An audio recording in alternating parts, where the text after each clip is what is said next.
Namaskaram everyone, this is Vishwaksen and welcome to Vaka Talks, where we talk about mental health and emotional well-being in different kinds of relationships.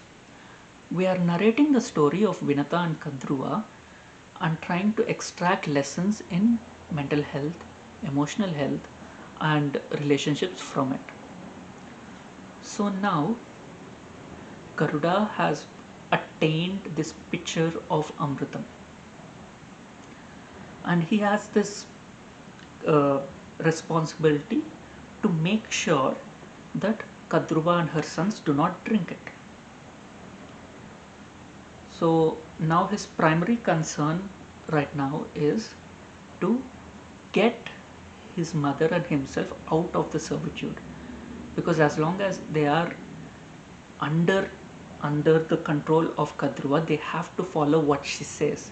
So even if they try to prevent her from consuming the amritam, she might order them something that ensures that she consumes it. So first, he needs to relieve his mother and himself from the servitude. So he brings the pitcher of amritam, and Kadruva is sitting at their home, and then he says, "Here, mother, I have brought the pitcher of amritam." And she was very well. She realized that this is the end, and she has no sway. She cannot manipulate it anymore. So, and she's also greedy that yes, this is amrutam. If I consume it and I feed it to my kids, we will become strong and we can attack them and bring them back under servitude. So she's like, she was, you can see the greed in her eyes, and she's like about to pounce and grab the pitcher of amrutam.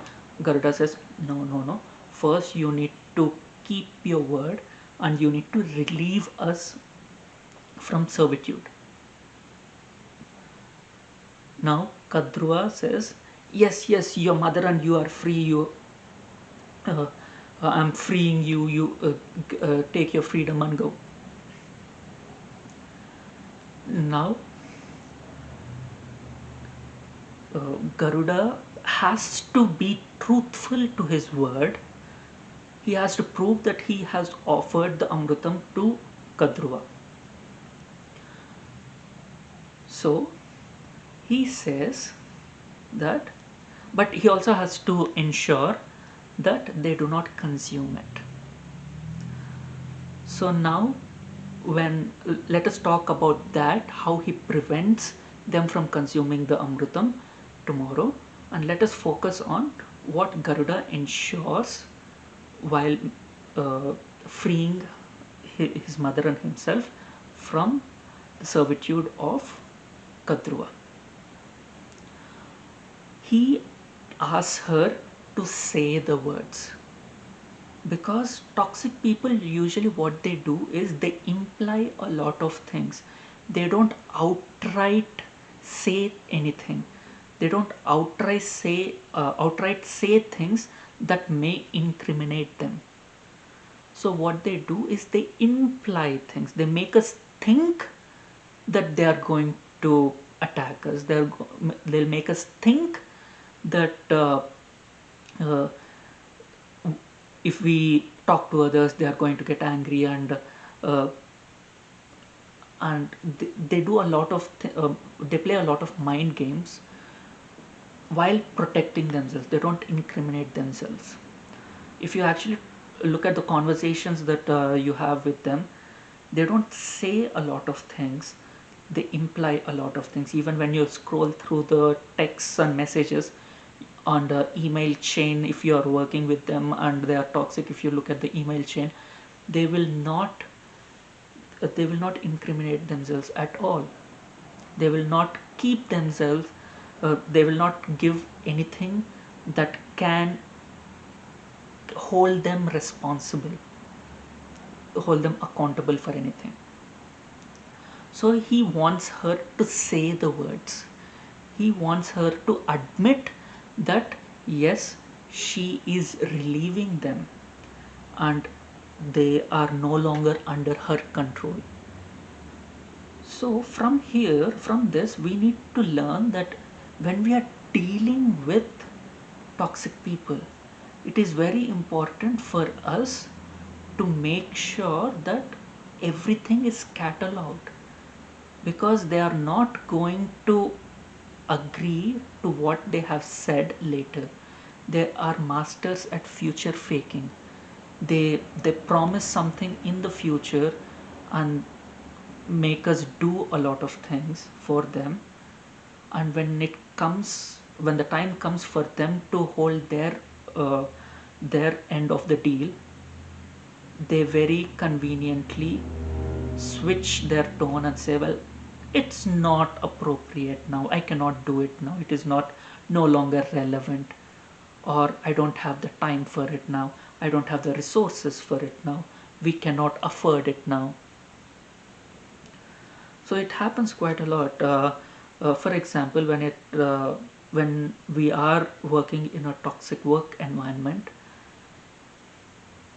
say the boss has given us a checklist to complete, saying that you need to do all these things, you need to meet certain standards for them to promote you or give you a bonus or increment, and then you achieve all of them and you go and say like, well, I achieved all of this, I finished all of this, please move me to the next position or give me the increment.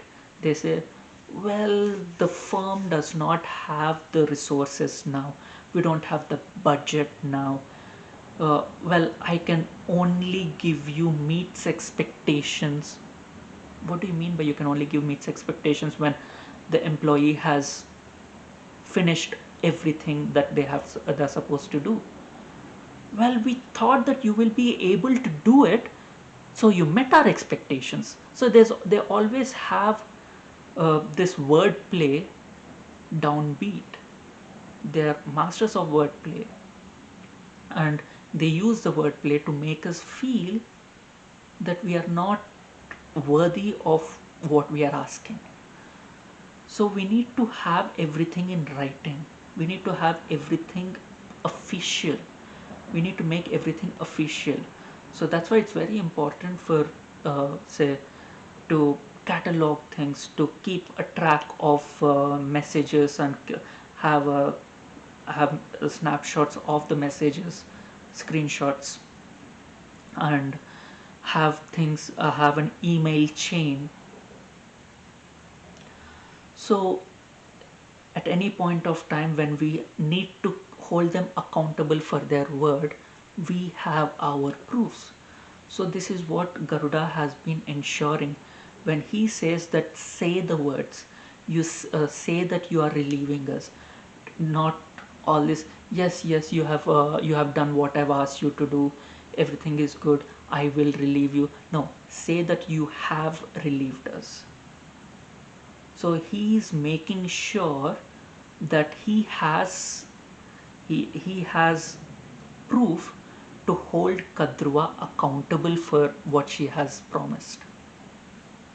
And she says, yes, I am relieving Vinata and you from my service.